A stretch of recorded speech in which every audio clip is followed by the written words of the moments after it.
राजा प्रताप की कहानी में एक बहुत ही रोचक और रहस्यमयी घटना है जो आम लोगों को कम ही मालूम है।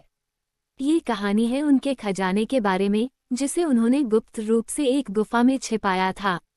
कहानी के अनुसार एक बार राजा प्रताप को एक संत मिले जिन्होंने राजा को एक रहस्यमयी भविष्यवाणी सुनाई। संत ने कहा कि एक दिन उनके राज्य पर संकट आ सकता है और उस वक्त राज्य को बचाने के लिए सोना चांदी की नहीं बल्कि एक विशिष्ट रहस्यमयी खजाने की जरूरत होगी। राजा प्रताप ने संत की बातों पर गहराई से सोचा और उस खजाने को तैयार करने का निश्चय किया। कहा जाता है कि इस खजाने में उन्होंने कुछ दुर्लभ औषधियां, गुप्त शास्त्र और पुरानी लिपियों को छिपाया जिनमें विशेष प्रकार की मंत्र तंत्र शक्तियां थीं। राजा ने गुफा के रास्तों को इतना जटिल और पहेलीदार बना दिया कि किसी को भी वह खजाना आसानी से न मिल सके। गुफा में प्रवेश करते ही घने जंगल, सांप और रहस्यमयी धुंध जैसी अवरोधकें थीं।